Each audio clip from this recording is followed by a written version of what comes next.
La mañana del 14 de marzo de 2024 amaneció con una niebla densa sobre la ciudad de Guadalajara, una cortina gris que cubría los edificios del centro histórico y que parecía presagiar los acontecimientos que estaban a punto de desencadenarse en las siguientes horas. En el octavo piso de la torre corporativa Minerva, ubicada sobre la avenida Vallarta, las luces del despacho contable Ramírez y Asociados se encendieron a las 7 de la mañana, como cada día laborable, sin que nadie en ese momento pudiera anticipar que antes del mediodía aquel lugar se convertiría en el epicentro de una crisis política y criminal que sacudiría los cimientos del gobierno estatal y expondría las grietas profundas que atraviesan la relación entre el poder público y las organizaciones del crimen organizado en México. Ernesto Ramírez Castellanos, un hombre de 52 años, cabello entrecano, complexión delgada y rostro marcado por las horas de trabajo frente a pantallas y documentos financieros, llegó a su oficina a las 7:15 de la mañana, 20 minutos antes que su secretaria y casi una hora antes que el resto del personal. Esta costumbre de madrugar la había heredado de su padre, un comerciante de abarrotes que durante 40 años abrió su tienda en el mercado de San Juan de Dios antes de que saliera el sol. Ernesto solía utilizar esa primera hora de soledad para revisar expedientes complicados, preparar declaraciones fiscales de clientes importantes y, sobre todo, para disfrutar de un café en silencio mientras observaba cómo la ciudad despertaba a través de los ventanales de su despacho.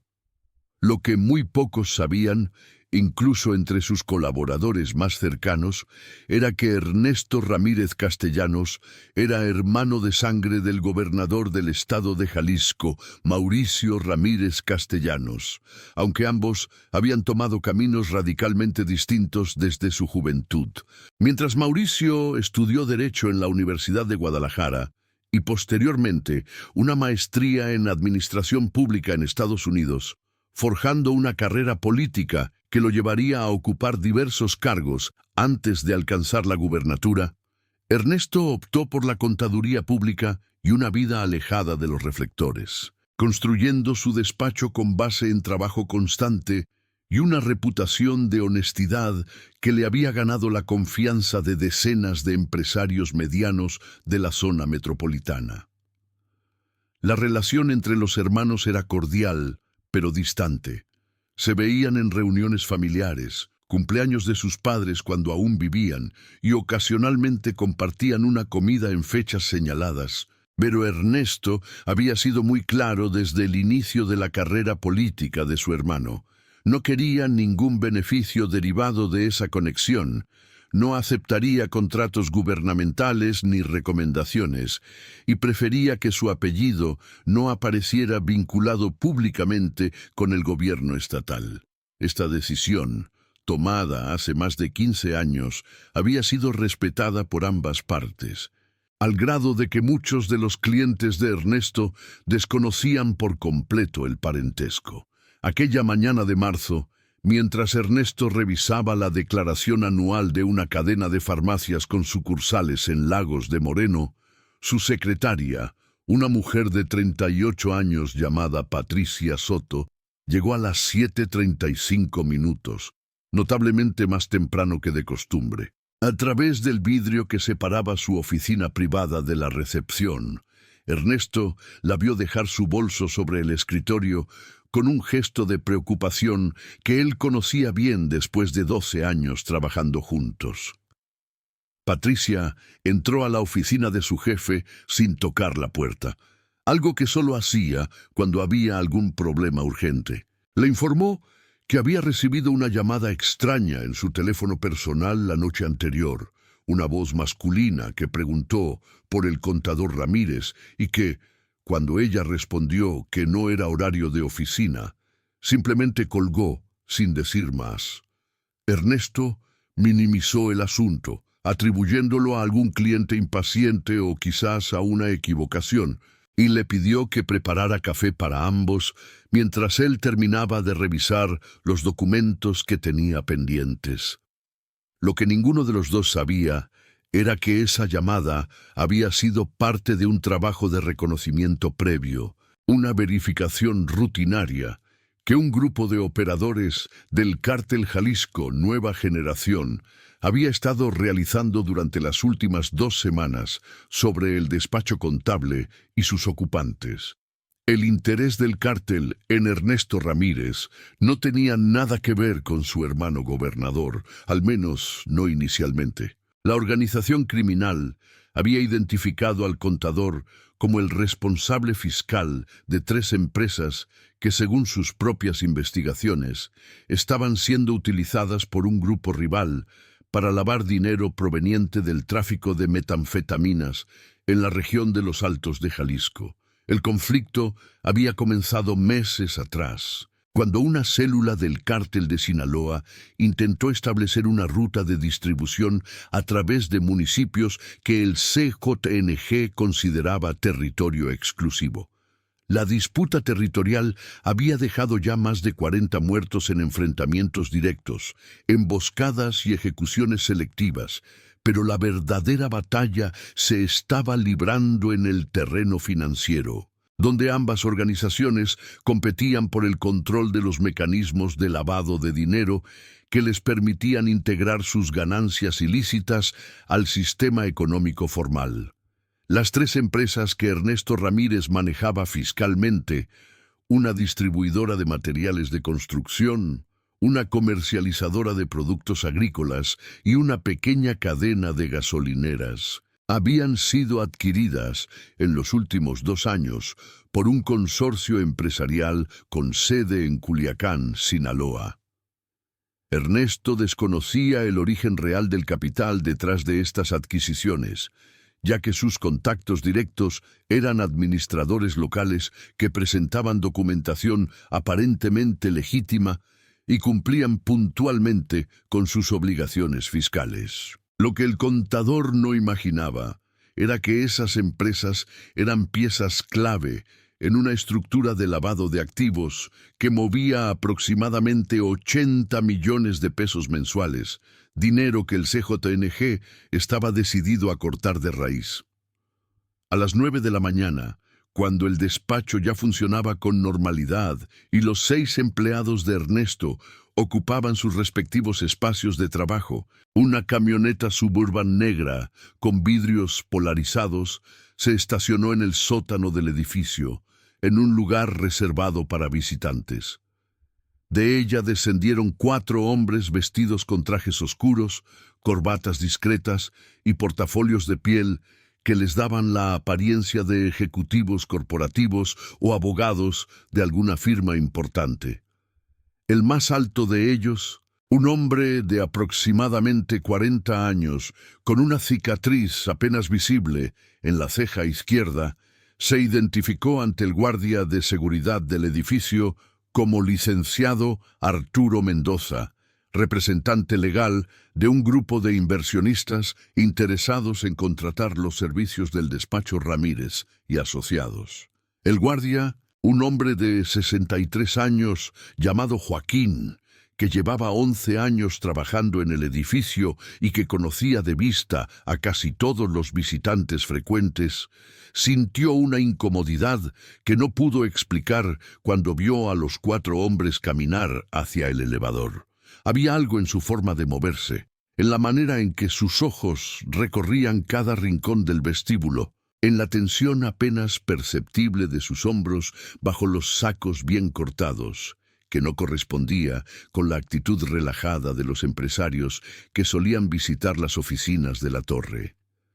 Joaquín estuvo a punto de hacer una llamada al despacho del 8º piso para anunciar la visita, pero los hombres ya habían abordado el elevador antes de que pudiera marcar el número. En el 8º piso, Patricia Soto recibió a los visitantes con la cordialidad habitual, aunque también ella percibió algo extraño en el grupo. Les ofreció café y agua, les pidió que tomaran asiento en la sala de espera y les informó que el contador Ramírez Estaba atendiendo una llamada, pero que lo recibiría en unos minutos. El hombre, que se había identificado como licenciado Mendoza, agradeció con una sonrisa que no llegó a sus ojos y se sentó en uno de los sillones de piel mientras sus 3 acompañantes permanecían de pie, aparentemente revisando sus teléfonos celulares. Ernesto Ramírez terminó su llamada, una consulta rutinaria de un cliente sobre el calendario de pagos provisionales, y salió a recibir a los visitantes. Les estrechó la mano a cada uno, notando la firmeza excesiva en el apretón del hombre de la cicatriz y la frialdad metálica en la mirada de los otros 3. Los invitó a pasar a su oficina, una habitación amplia, con un escritorio de caoba, 2 libreros repletos de códigos fiscales y manuales contables, y una vista panorámica de la ciudad que en ese momento comenzaba a despejarse de la niebla matutina.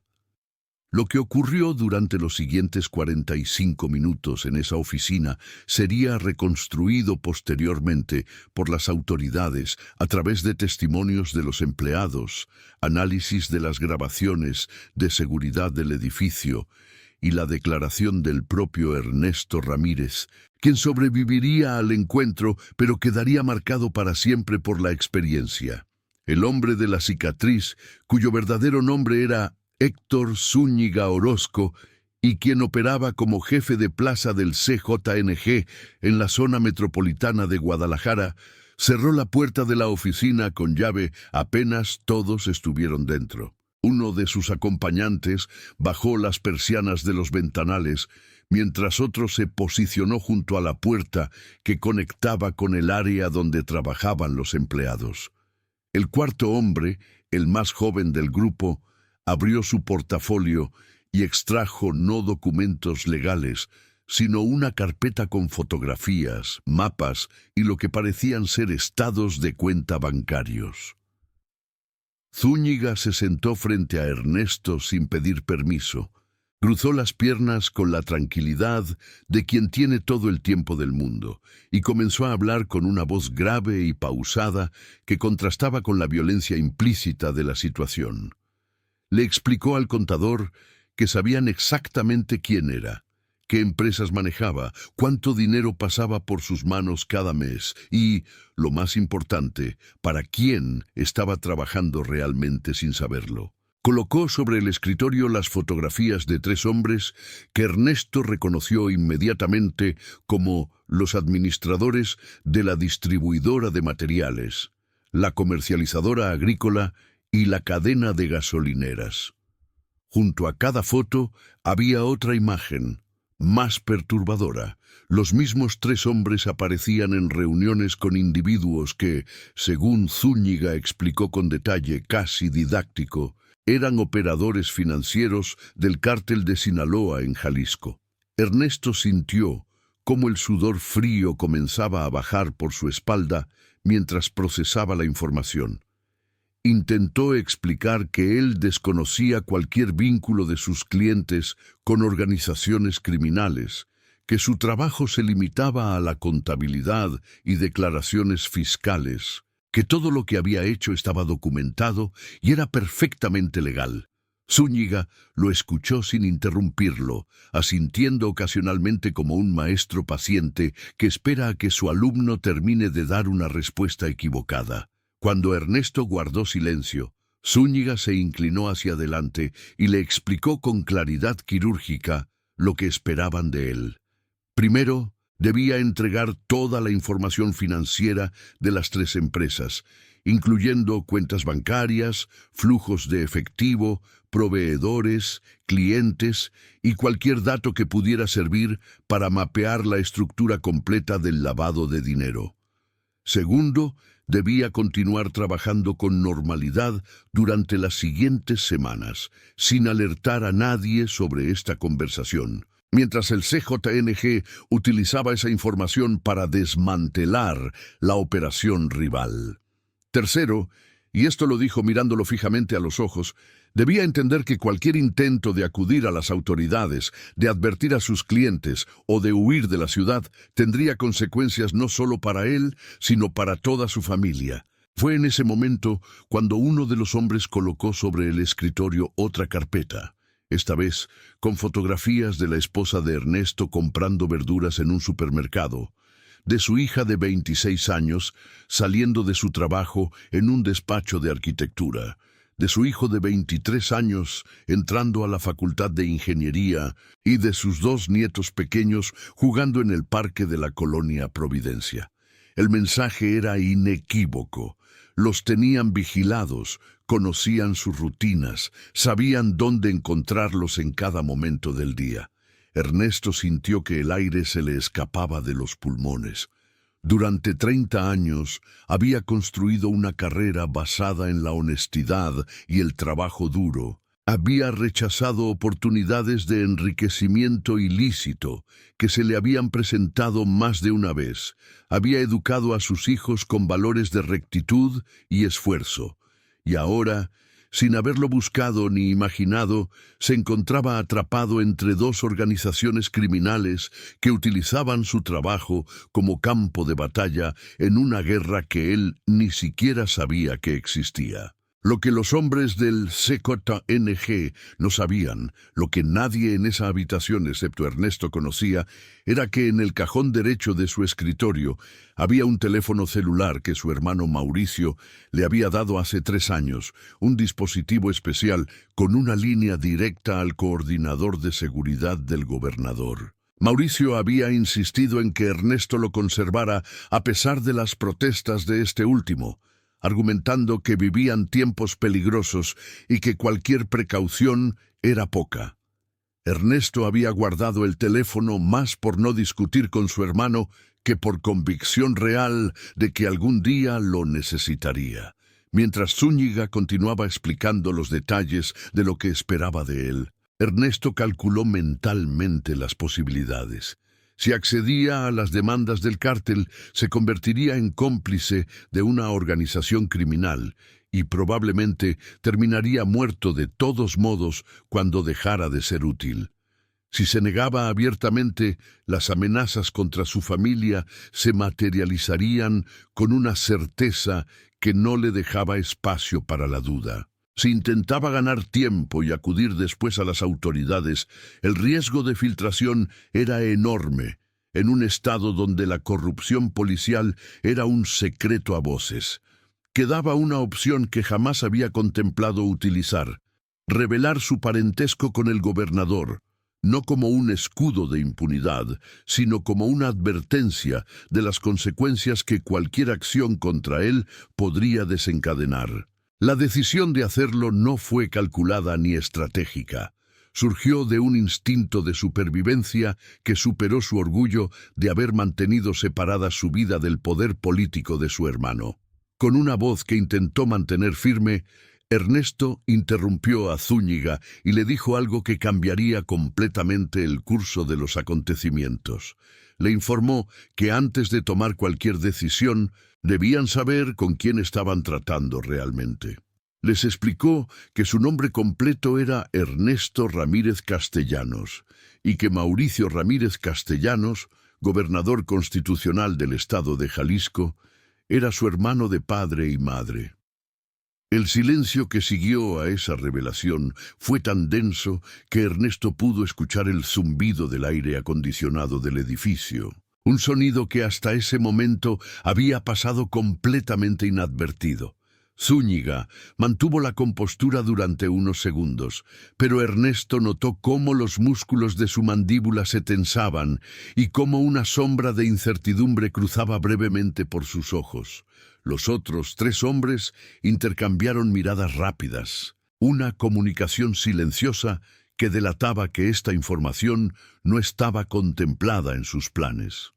Lo que Ernesto no podía saber era que en los protocolos del CJNG, como en los de cualquier organización criminal sofisticada, existían directrices claras sobre cómo manejar situaciones que involucraran a familiares directos de funcionarios de alto nivel. Amenazar o agredir al hermano de un gobernador no era simplemente un acto de violencia, era una declaración de guerra directa contra el Estado, una provocación que podría desatar una respuesta institucional de proporciones que ningún cártel, por poderoso que fuera, estaba preparado para enfrentar.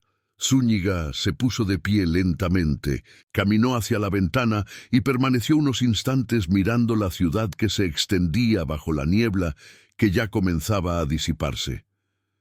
Cuando se giró hacia Ernesto, su expresión había cambiado sutilmente. Ya no había en ella la confianza depredadora de minutos antes, sino un cálculo frío, una reevaluación de la situación que evidenciaba la complejidad del dilema en el que se encontraba. Le preguntó a Ernesto si tenía forma de demostrar lo que decía, si existía alguna prueba de ese parentesco que hasta ahora había permanecido en las sombras. El contador, entendiendo que su supervivencia dependía de que aquella afirmación fuera creíble, le pidió permiso para sacar su teléfono personal del bolsillo de su saco.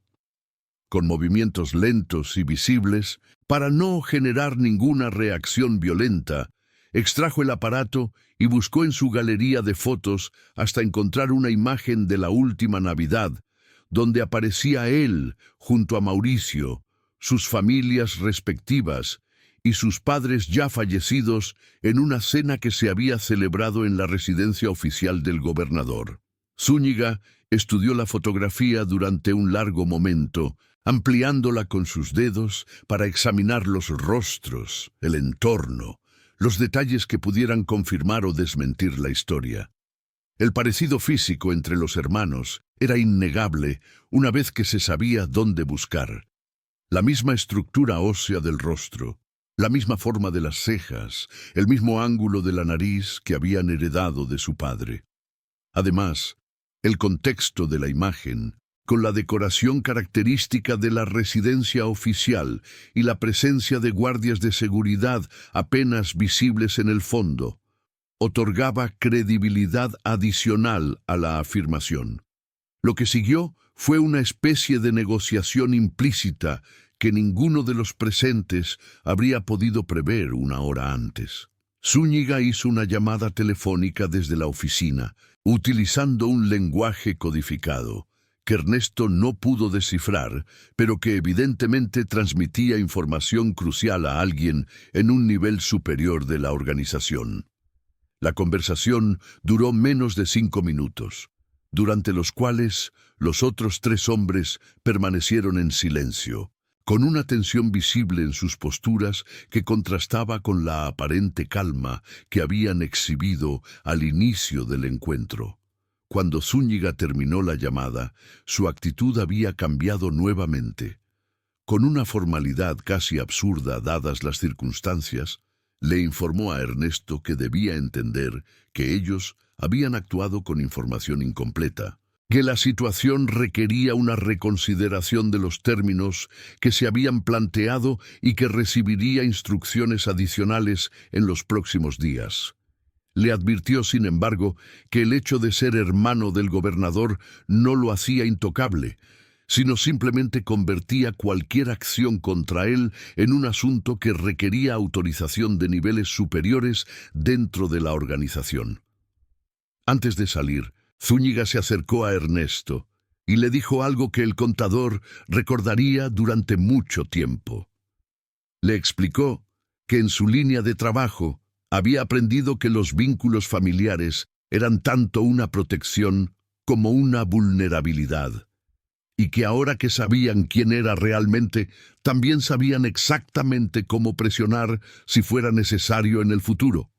No era una amenaza directa, sino algo peor. Era el reconocimiento de que la revelación de Ernesto había cambiado las reglas del juego, pero no lo había sacado del tablero. Los 4 hombres salieron de la oficina con la misma apariencia de ejecutivos corporativos con la que habían llegado. Patricia Soto los despidió desde su escritorio, notando que la reunión había sido más corta de lo que sugería el aparente interés inicial de los visitantes. Cuando la puerta del despacho se cerró tras ellos, Ernesto permaneció sentado en su silla durante varios minutos, incapaz de moverse, procesando lo que acababa de ocurrir y tratando de anticipar lo que vendría después. Su primera llamada no fue a la policía ni a las autoridades ministeriales. Fue al número que su hermano le había dado 3 años antes, el teléfono especial que había guardado en su cajón como una reliquia que nunca esperó necesitar. La voz que contestó pertenecía al coronel Arturo Saldívar, coordinador de seguridad del gobernador, un hombre de 58 años, con 32 de carrera militar, que había sido asignado a la protección del mandatario estatal desde el inicio de su administración. Lo que Ernesto le relató en los siguientes minutos activó una cadena de acontecimientos que transformaría una amenaza criminal en una crisis de gobierno. El coronel Saldívar escuchó sin interrumpir, tomando notas mentales de cada detalle. Los nombres, las descripciones físicas, el vehículo utilizado, las empresas mencionadas, las fotografías de la familia que los criminales habían mostrado como evidencia de vigilancia. Cuando Ernesto terminó su relato, Saldívar le dio instrucciones precisas. Debía permanecer en su oficina, actuar con normalidad frente a sus empleados, no hacer ninguna otra llamada y esperar a que un equipo de seguridad llegara en los próximos 30 minutos. La llamada del coronel Saldívar al gobernador Mauricio Ramírez Castellanos interrumpió una reunión de gabinete económico que se celebraba en el salón principal de la sede del gobierno estatal. El mandatario, un hombre de 59 años, con presencia imponente y una reputación de carácter fuerte que le había ganado tanto aliados como enemigos a lo largo de su carrera política, recibió la información con una frialdad exterior que ocultaba la tormenta que se desataba en su interior. Mauricio Ramírez había sabido siempre que su posición lo convertía en objetivo potencial de las organizaciones criminales que operaban en Jalisco, un estado que durante años había sido escenario de una disputa territorial entre los cárteles más poderosos del país. Había tomado precauciones extremas para proteger a su familia inmediata. Su esposa vivía bajo vigilancia permanente, sus hijos adultos tenían escoltas asignados, la residencia oficial contaba con sistemas de seguridad de última generación. Pero nunca había considerado que la amenaza pudiera llegar a través de su hermano Ernesto, precisamente porque había respetado la decisión de éste de mantener distancia del poder gubernamental. La reacción del gobernador fue inmediata y multifacética. Ordenó que un equipo de élite de la policía estatal fuera enviado al edificio donde se encontraba su hermano, con instrucciones de establecer un perímetro de seguridad discreto, pero efectivo. Simultáneamente, contactó al secretario de Seguridad Federal para informarle de la situación y solicitar apoyo de inteligencia para identificar a los responsables. Convocó una reunión de emergencia con su círculo más cercano de asesores para evaluar las implicaciones políticas y operativas del incidente. Y antes de cualquier otra cosa, llamó personalmente a su hermano Ernesto para escuchar de su propia voz lo que había ocurrido. La conversación entre los hermanos duró apenas 10 minutos, pero contenía décadas de historia familiar, de decisiones tomadas y caminos divergentes, de un vínculo que había sobrevivido a la distancia y las diferencias.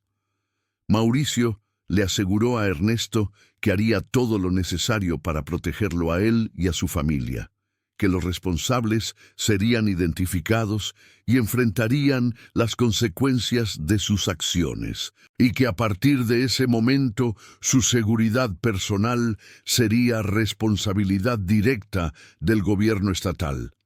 Ernesto, por su parte, Expresó su preocupación no solo por el peligro inmediato, sino por las ramificaciones que el incidente podría tener para la carrera política de su hermano y para la estabilidad del Estado. Lo que ninguno de los dos anticipó fue la velocidad con la que la noticia comenzaría a filtrarse. En una ciudad como Guadalajara, donde las redes de información operan con eficiencia, tanto en círculos oficiales como criminales, el movimiento de un equipo de seguridad de élite hacia un edificio de oficinas no pasó inadvertido. Periodistas locales, con fuentes en la policía estatal, comenzaron a recibir fragmentos de información. Algo había ocurrido en la torre corporativa Minerva. El gobernador había activado protocolos de emergencia. Había una conexión familiar que nadie había conocido hasta ahora. Para las 3 de la tarde, apenas 6 horas después de que Zúñiga y sus hombres entraran a la oficina de Ernesto Ramírez, los principales medios de comunicación de Jalisco ya tenían versiones parciales de lo ocurrido. La primera nota que apareció en línea llevaba un titular que capturaba la esencia del drama. Se informaba sobre un presunto intento de extorsión contra un familiar del gobernador en la zona de Vallarta. La nota era imprecisa en varios detalles. Mencionaba una oficina de servicios profesionales sin especificar cuál, y no identificaba al familiar afectado, pero era suficiente para encender las alarmas en todos los sectores involucrados. La respuesta mediática del gobierno estatal llegó 2 horas después, en una conferencia de prensa convocada de urgencia, en la que el secretario de Seguridad confirmó que efectivamente se había producido un incidente de seguridad que involucraba a un familiar del gobernador, que las autoridades estatales y federales estaban trabajando coordinadamente en la investigación y que se proporcionarían más detalles conforme avanzaran las indagaciones. La conferencia generó más preguntas que respuestas, pero cumplió el propósito de establecer el control narrativo inicial sobre una historia que amenazaba con desbordarse. Lo que la conferencia no reveló, y lo que los periodistas tardarían varios días en descubrir, era la dimensión real del conflicto que había detonado el incidente. La investigación de inteligencia que se desplegó en las horas siguientes comenzó a revelar un panorama mucho más complejo y perturbador de lo que la simple amenaza a un contador sugería. Los analistas del Centro de Investigación y Seguridad Nacional, que fueron incorporados al caso por solicitud directa del secretario de Seguridad Federal, identificaron que la célula del CJNG que había operado contra Ernesto Ramírez formaba parte de una estructura más amplia dedicada específicamente a la guerra económica contra organizaciones rivales. Esta unidad, conocida internamente como el Grupo de Operaciones Financieras, se encargaba de identificar, infiltrar y desmantelar las redes de lavado de dinero utilizadas por los enemigos del cártel, una estrategia que resultaba más efectiva y menos costosa en términos de bajas que los enfrentamientos armados directos. La investigación también confirmó lo que Ernesto había sospechado. Las 3 empresas que él manejaba fiscalmente eran efectivamente parte de una estructura de lavado de dinero del cártel de Sinaloa, aunque los administradores locales que trataban directamente con él probablemente desconocían la dimensión completa de la operación. El dinero que pasaba por esas empresas provenía principalmente del tráfico de metanfetaminas hacia Estados Unidos. Una ruta que generaba ganancias estimadas en más de $500 millones anuales y que había sido el motivo principal del conflicto territorial en los Altos de Jalisco durante los últimos 3 años. El descubrimiento de que las empresas estaban vinculadas al cártel de Sinaloa colocó a las autoridades en una posición delicada. Por un lado, tenían la obligación legal de investigar y desmantelar la operación de lavado de dinero, lo que implicaría congelar cuentas, realizar cateos y eventualmente presentar cargos contra los responsables. Por otro lado, cualquier acción abrupta en ese sentido podría interpretarse como una respuesta al ataque contra el hermano del gobernador, lo que daría munición a quienes quisieran presentar la situación como una venganza política disfrazada de operativo legal. El gobernador Mauricio Ramírez se enfrentó a un dilema que no tenía solución perfecta. Si actuaba agresivamente contra las empresas vinculadas al cártel de Sinaloa, sería acusado de utilizar el aparato estatal para ajustar cuentas personales. Si no actuaba, sería señalado por permitir que operaciones criminales continuaran bajo su gobierno, y en cualquiera de los dos escenarios, su hermano Ernesto permanecía en una zona de riesgo donde tanto el CJNG como potencialmente el cártel de Sinaloa podían considerarlo un objetivo válido. La decisión que tomó el gobernador en las siguientes 48 horas definiría no solo su legado político, sino el curso de la batalla contra el crimen organizado en Jalisco durante los años siguientes. Optó por una estrategia de transparencia que muchos de sus asesores consideraron arriesgada. Convocó una conferencia de prensa en la que él mismo, no un vocero ni un subordinado, relató los hechos ocurridos. Reconoció públicamente su parentesco con Ernesto Ramírez, explicó las circunstancias del incidente y anunció que había solicitado a la Fiscalía General de la República que asumiera la investigación de las empresas mencionadas, para garantizar que no hubiera ningún conflicto de intereses. La conferencia, transmitida en cadena nacional, duró 45 minutos y generó una respuesta mediática sin precedentes. Mauricio Ramírez habló con una franqueza que rara vez se ve en funcionarios públicos mexicanos, admitiendo que su hermano había sido amenazado por integrantes de una organización criminal, reconociendo que las empresas en cuestión estaban siendo investigadas por posibles vínculos con el narcotráfico, y comprometiéndose públicamente a no interferir en ningún proceso legal que pudiera derivarse de los hallazgos. Lo que el gobernador no dijo en público, pero que se filtró posteriormente a través de fuentes cercanas a la investigación, fue que la decisión de revelar todo había sido motivada en parte por una amenaza adicional que había recibido en las horas posteriores al incidente. Un mensaje anónimo enviado a través de canales que las autoridades no pudieron rastrear. Advertía que si el gobierno estatal tomaba represalias contra el CJNG por lo ocurrido con el contador, la organización haría público un dossier con información comprometedora sobre presuntos vínculos entre funcionarios estatales y el cártel de Sinaloa. Esta amenaza, verdadera o fabricada, colocó al gobernador en una posición aún más compleja. Si el dossier existía y contenía información real, su publicación podría destruir carreras políticas y generar un escándalo de proporciones mayúsculas. Si era un bluff, ignorarlo podría dar la impresión de que el gobierno tenía algo que ocultar. La estrategia de transparencia total fue, en parte, una respuesta a este dilema. Al adelantarse a cualquier revelación, el gobernador buscaba controlar la narrativa y minimizar el impacto de cualquier información que pudiera surgir posteriormente.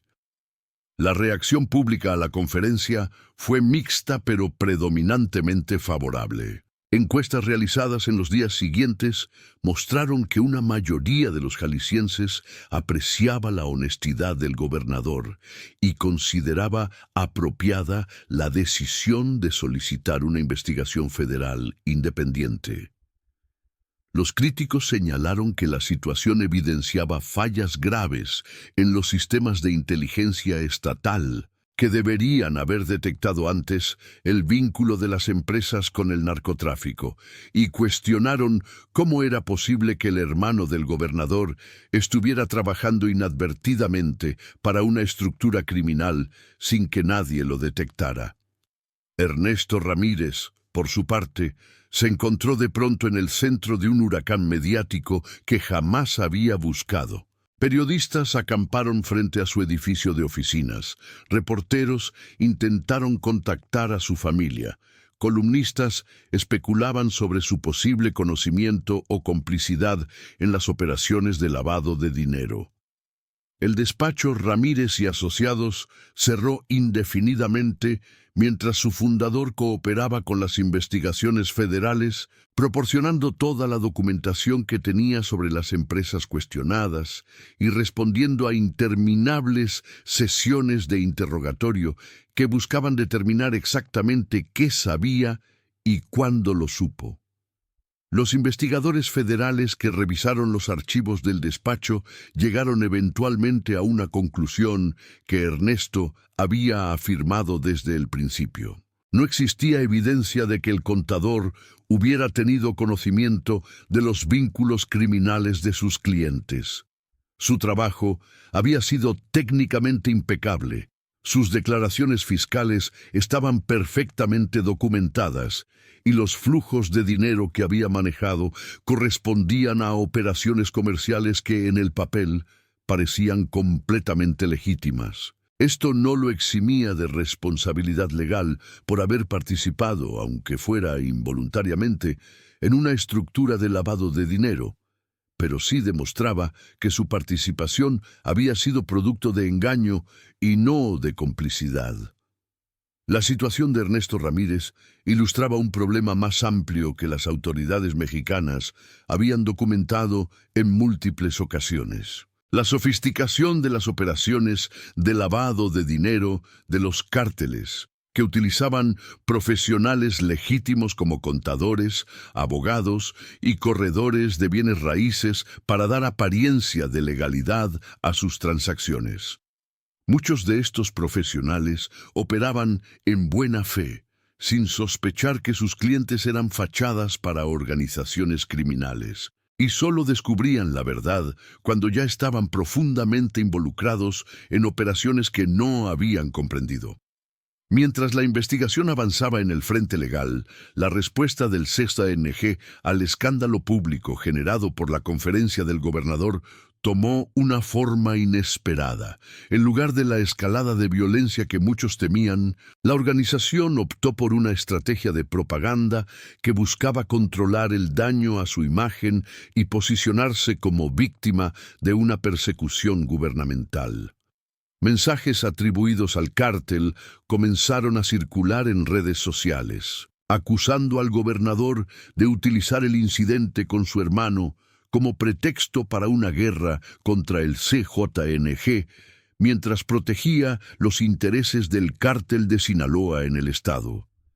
Estas acusaciones, independientemente de su veracidad, encontraron eco en sectores de la opinión pública que desconfiaban del gobierno y que estaban dispuestos a creer lo peor de cualquier funcionario público. La teoría de que el gobernador tenía vínculos con el cártel de Sinaloa se propagó rápidamente en foros de Internet, grupos de mensajería y conversaciones informales, adquiriendo una vida propia que ninguna desmentida oficial podía contrarrestar completamente.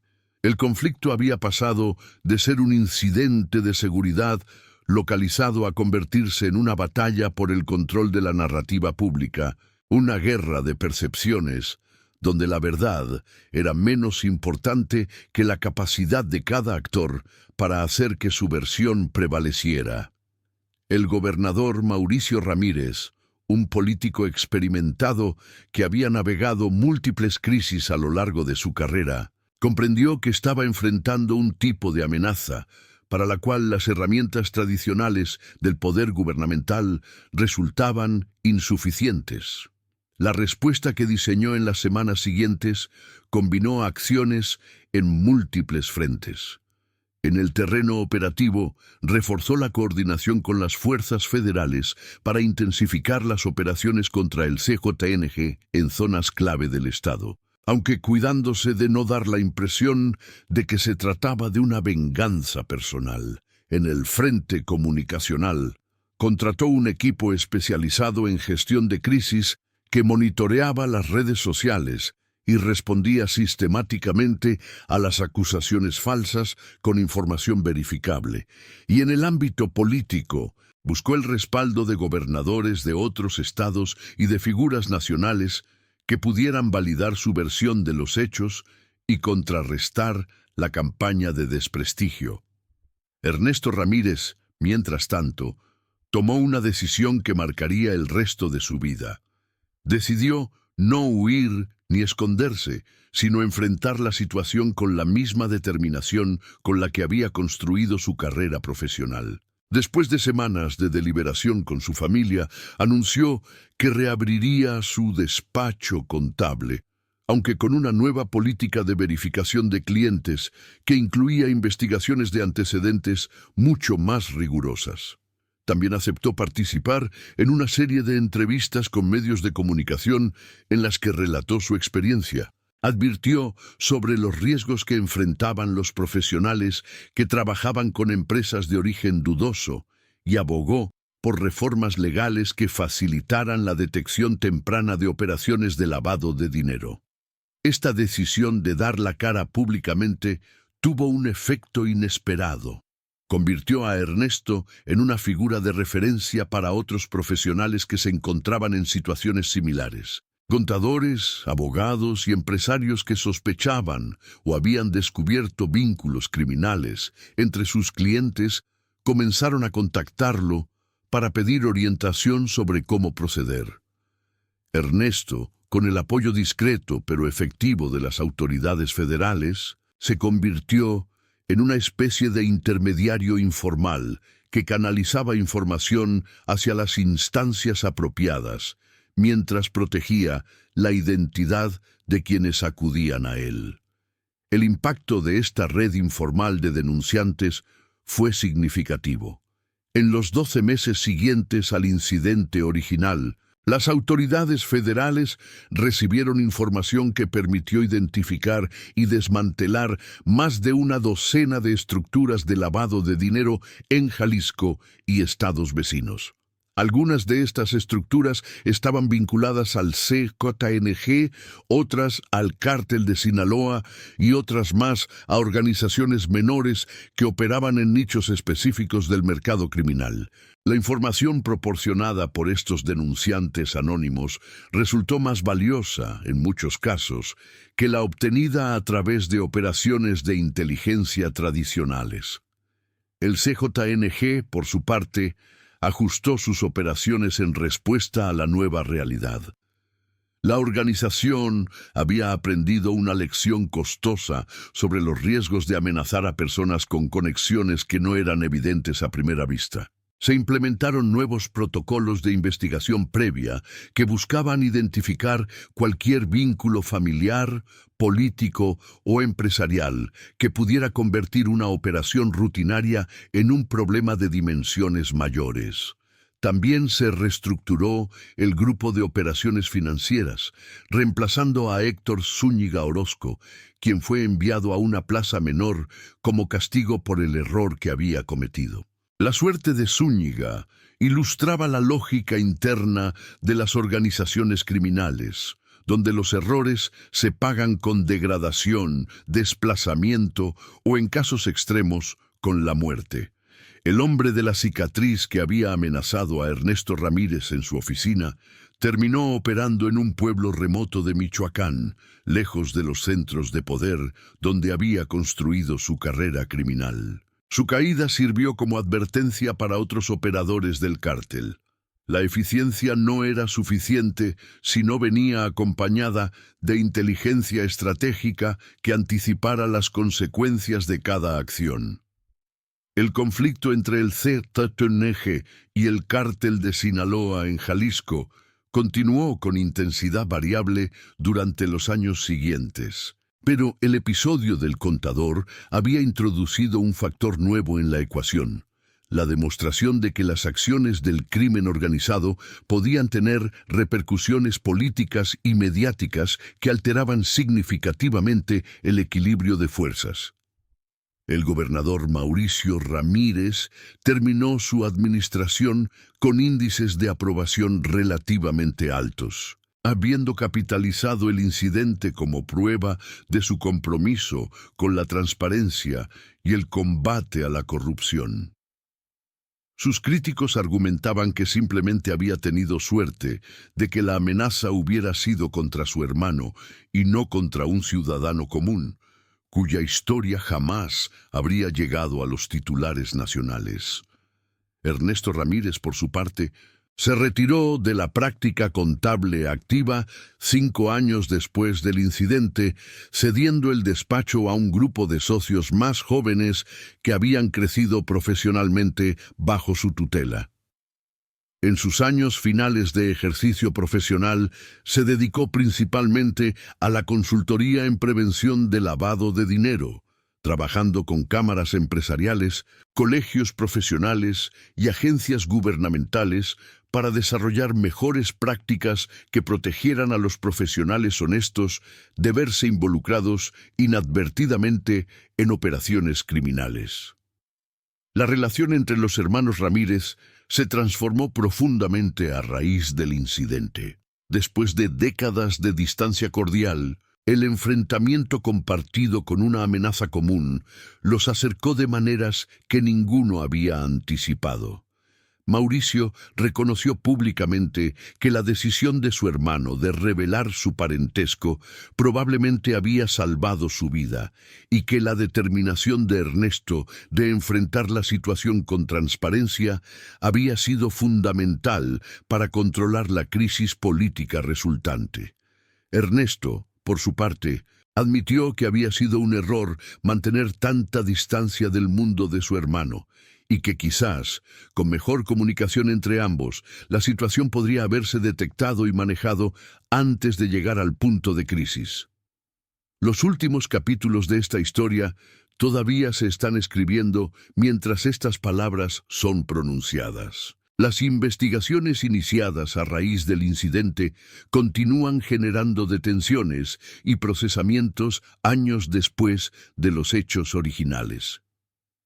Las estructuras de lavado de dinero identificadas resultaron estar conectadas con redes más amplias que operaban a nivel nacional e internacional, involucrando bancos, casas de cambio y empresas en múltiples países. Algunos de los individuos señalados en las investigaciones han sido extraditados a Estados Unidos, donde enfrentan cargos por conspiración para distribuir sustancias controladas y lavado de dinero internacional. El caso del contador amenazado, que resultó ser hermano del gobernador, se estudia ahora en academias de policía y escuelas de administración pública como ejemplo de múltiples lecciones sobre la importancia de la inteligencia previa en operaciones delicadas, sobre los riesgos de subestimar las conexiones ocultas de las potenciales víctimas, sobre el valor de la transparencia gubernamental en momentos de crisis y sobre la vulnerabilidad de los profesionales honestos que trabajan en sistemas donde el crimen organizado ha penetrado profundamente. Para los ciudadanos de Jalisco, el incidente representa algo más inmediato y personal, una ventana a la realidad cotidiana de vivir en un estado donde las líneas entre lo legal y lo ilegal, entre lo público y lo criminal, se difuminan constantemente. Es la historia de un contador que fue al trabajo una mañana de marzo sin saber que antes del mediodía estaría negociando por su vida con pistoleros de un cártel. Es la historia de un gobernador que descubrió que su decisión más difícil no involucraría presupuestos ni políticas públicas, sino la protección de su propia familia. Y es la historia de una sociedad que observa estos dramas con una mezcla de horror, fascinación y resignación, preguntándose cuándo le tocará a ella estar del lado equivocado de una ecuación criminal. La mañana del 14 de marzo de 2024 amaneció con niebla sobre Guadalajara, pero cuando el sol finalmente atravesó las nubes al mediodía, iluminó una ciudad diferente de la que había existido al amanecer. En las oficinas del 8º piso de la torre corporativa Minerva, las persianas que los hombres de Zúñiga habían bajado permanecieron cerradas durante semanas, testigos silenciosos de un encuentro que había cambiado el destino de familias, organizaciones y quizás del Estado entero. Ernesto Ramírez nunca volvió a trabajar en esa oficina específica. Cuando regresó al edificio meses después, eligió un espacio diferente, en un piso diferente, mirando hacia una dirección diferente de la ciudad.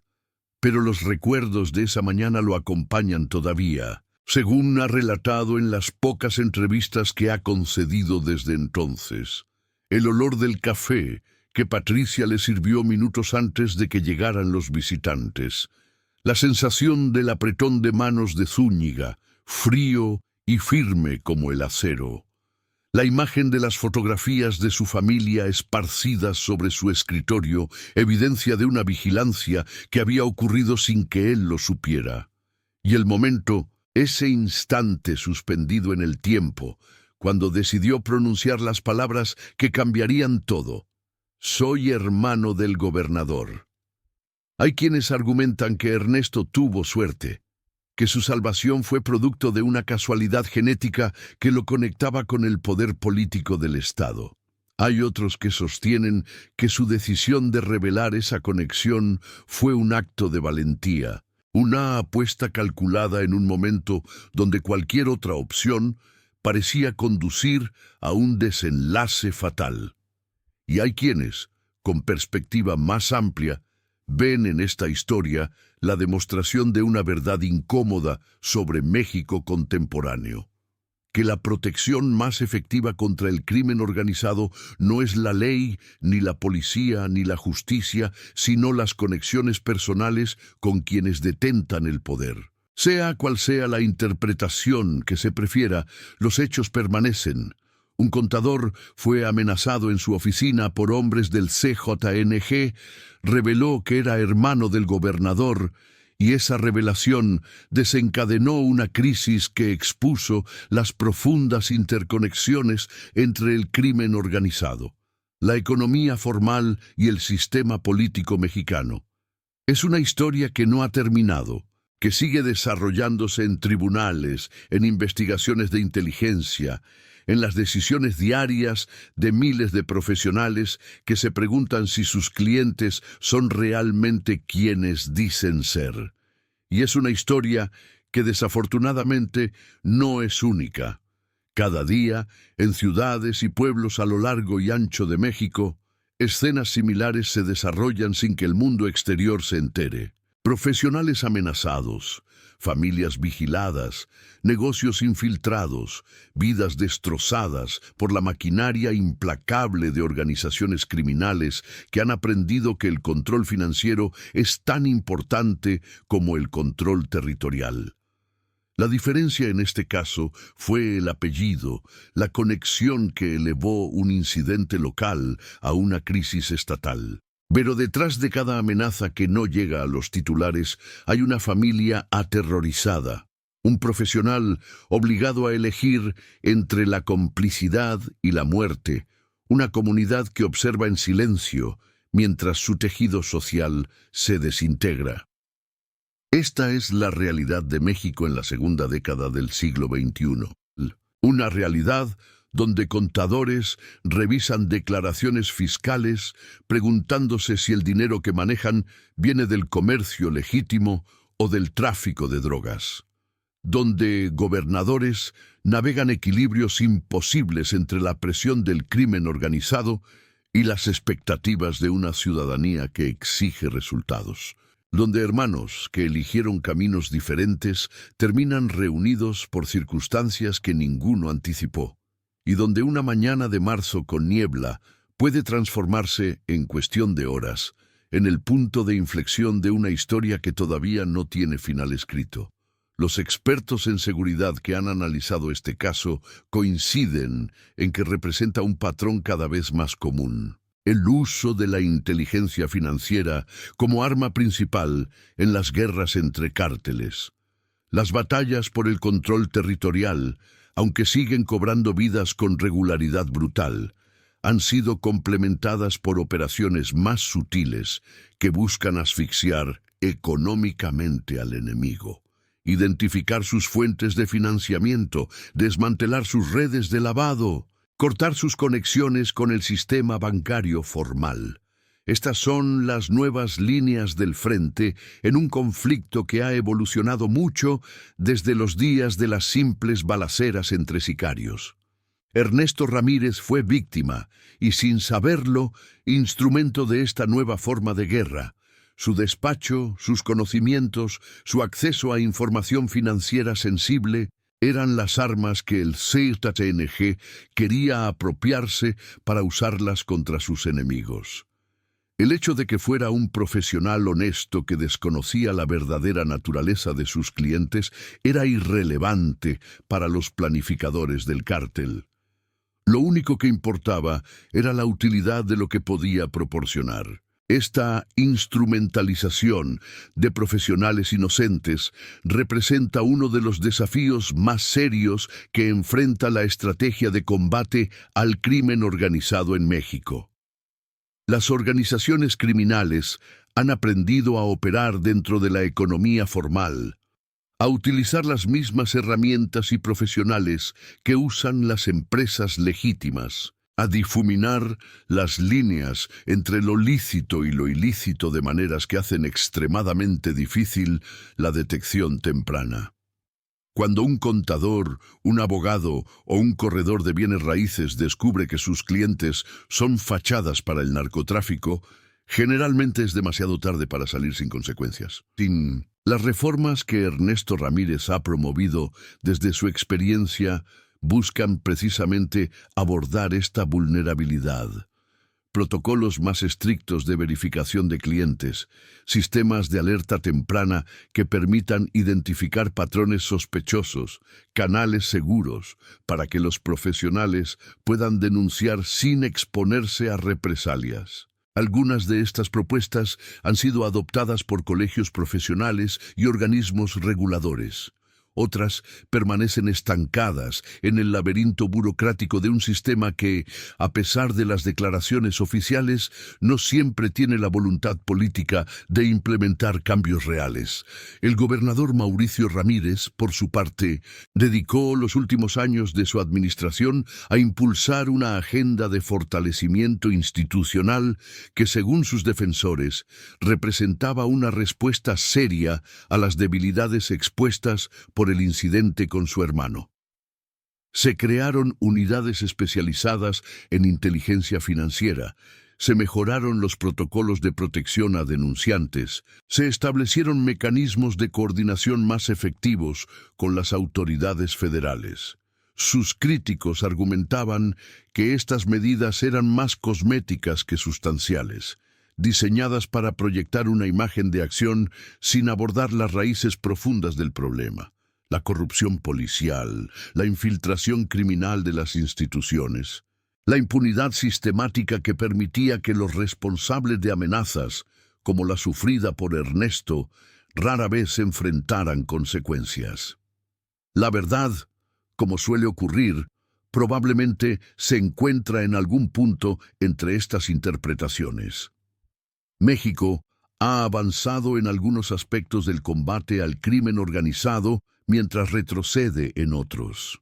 Las organizaciones criminales se adaptan constantemente, desarrollando nuevas tácticas cuando las antiguas dejan de funcionar, explorando nuevos mercados cuando los tradicionales se saturan, reclutando nuevos operadores cuando los anteriores son arrestados o eliminados. Es una guerra de desgaste, donde ninguno de los bandos puede reclamar una victoria definitiva y donde los civiles, atrapados en medio, personas como Ernesto Ramírez, pagan el precio más alto. En las semanas y meses posteriores al incidente, múltiples periodistas intentaron contactar a Héctor Zúñiga Orozco para obtener su versión de los hechos. Ninguno lo logró. El hombre de la cicatriz había desaparecido del mapa visible del crimen organizado, relegado a operaciones menores en zonas rurales donde su error de cálculo pudiera olvidarse gradualmente. Fuentes cercanas al CJNG, citadas de manera anónima por medios especializados en cobertura del narcotráfico, indicaron que Zúñiga había sido castigado no tanto por la amenaza en sí, sino por no haber investigado adecuadamente antes de actuar. En el mundo criminal, la incompetencia se paga cara, y el jefe de plaza que amenazó al hermano de un gobernador sin saberlo, había demostrado una incompetencia que no podía tolerarse en posiciones de responsabilidad. Esta lógica interna del crimen organizado, tan diferente a las dinámicas del mundo legal, es parte de lo que hace tan difícil combatirlo efectivamente. Las organizaciones criminales operan con una eficiencia brutal, castigando los errores y recompensando los éxitos de maneras que muchas instituciones gubernamentales no pueden igualar. Sus procesos de toma de decisiones son rápidos, sus líneas de mando claras, sus incentivos alineados hacia objetivos concretos. En contraste, el sistema de justicia mexicano es lento, fragmentado, plagado de contradicciones y vulnerabilidades que los criminales han aprendido a explotar con maestría.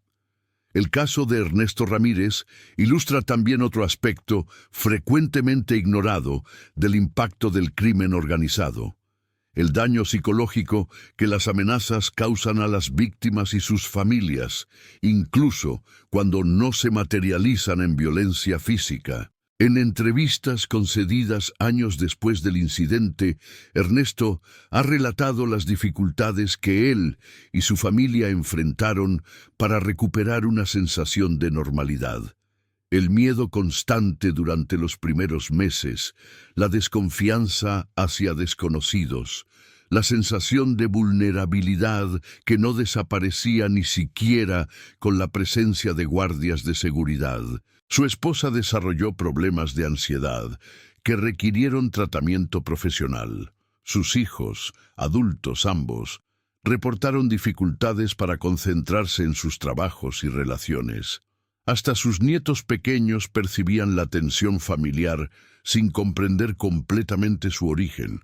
Este trauma invisible es parte del costo real del crimen organizado en México, un costo que no aparece en las estadísticas oficiales de homicidios y desapariciones, pero que afecta a miles de familias que han sido tocadas directa o indirectamente por la violencia criminal. Profesionales que abandonan sus carreras por miedo, empresarios que cierran sus negocios ante la imposibilidad de pagar extorsiones, familias que huyen de sus comunidades buscando seguridad en otras ciudades o en otros países. La migración interna provocada por la violencia del crimen organizado ha desplazado a cientos de miles de mexicanos de sus hogares, creando comunidades fantasma en zonas rurales y presión sobre los servicios públicos en las ciudades receptoras. La historia de Ernesto Ramírez, el contador que sobrevivió porque resultó ser hermano del gobernador, es en última instancia una historia de suerte dentro de la desgracia. Miles de otros profesionales, empresarios y ciudadanos comunes han enfrentado amenazas similares sin contar con una conexión salvadora. Sus historias rara vez llegan a los titulares. Sus nombres se pierden en las estadísticas. Sus familias luchan en silencio contra un sistema que no puede o no quiere protegerlas.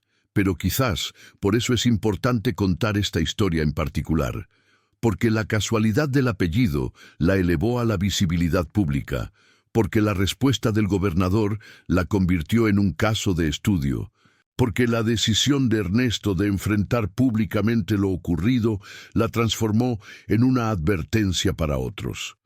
En un país donde tantas historias permanecen ocultas, donde tantas víctimas sufren en anonimato, la excepcionalidad de este caso lo convierte paradójicamente en una ventana hacia la normalidad terrible de la violencia criminal cotidiana. El reloj de pared de la oficina de Ernesto Ramírez marcaba las 11:43 de la mañana cuando Zúñiga y sus hombres salieron del despacho. Ese detalle, aparentemente trivial, quedó grabado en la memoria del contador porque fue lo primero que miró cuando se encontró solo nuevamente, como si verificar la hora pudiera confirmar que lo que acababa de ocurrir era real. 11:43 de la mañana del 14 de marzo de 2024, el momento en que la vida de Ernesto Ramírez se dividió definitivamente en un antes y un después. Han pasado ya meses desde aquella mañana, pero en cierto sentido el tiempo se detuvo en ese instante. Las investigaciones continúan, las consecuencias siguen desarrollándose, las heridas todavía no cicatrizan completamente. El despacho Ramírez y Asociados funciona con normalidad aparente, pero nada es realmente igual para quienes trabajan ahí. Patricia Soto, la secretaria que recibió a los visitantes sin sospechar quiénes eran, sigue en su puesto, pero ha desarrollado una desconfianza hacia los clientes nuevos que antes no tenía. Los otros empleados miran a cualquier visitante desconocido con una aprehensión que solo quienes han vivido el miedo de cerca pueden comprender. Esta es la marca que deja el crimen organizado en las comunidades que toca. Una desconfianza permanente, una vigilancia constante, una pérdida de la inocencia que no puede recuperarse. En Guadalajara, como en tantas otras ciudades mexicanas, la gente ha aprendido a vivir con el miedo como compañero constante. No se habla de ello abiertamente, pero está presente en las decisiones cotidianas. Evitar ciertas zonas después del anochecer, no exhibir señales de riqueza que puedan atraer atención no deseada, enseñar a los hijos que hay preguntas que es mejor no hacer. La historia que hemos relatado aquí no tiene un final feliz ni un final trágico. Simplemente no tiene final todavía. Los actores principales siguen vivos. Las instituciones siguen funcionando con sus limitaciones habituales. Los cárteles siguen operando con su eficiencia criminal. El gobernador Mauricio Ramírez terminará eventualmente su mandato y será juzgado por la historia según criterios que todavía no están claros. Su hermano Ernesto continuará su retiro gradual de la vida profesional activa, convertido en una figura de referencia para quienes buscan orientación en situaciones similares. Y el ZNG seguirá adaptándose, evolucionando, buscando nuevas formas de expandir su poder y neutralizar a sus enemigos. Lo que podemos decir con certeza es que aquella mañana de marzo cambió algo en la conversación pública sobre el crimen organizado en Jalisco. Por unas semanas, al menos, la discusión trascendió las estadísticas abstractas y los comunicados oficiales para enfocarse en una historia humana concreta, con rostros y nombres identificables. Un contador amenazado, un gobernador confrontado, una familia aterrorizada, elementos de una narrativa que resonaba con las experiencias silenciosas de miles de familias mexicanas.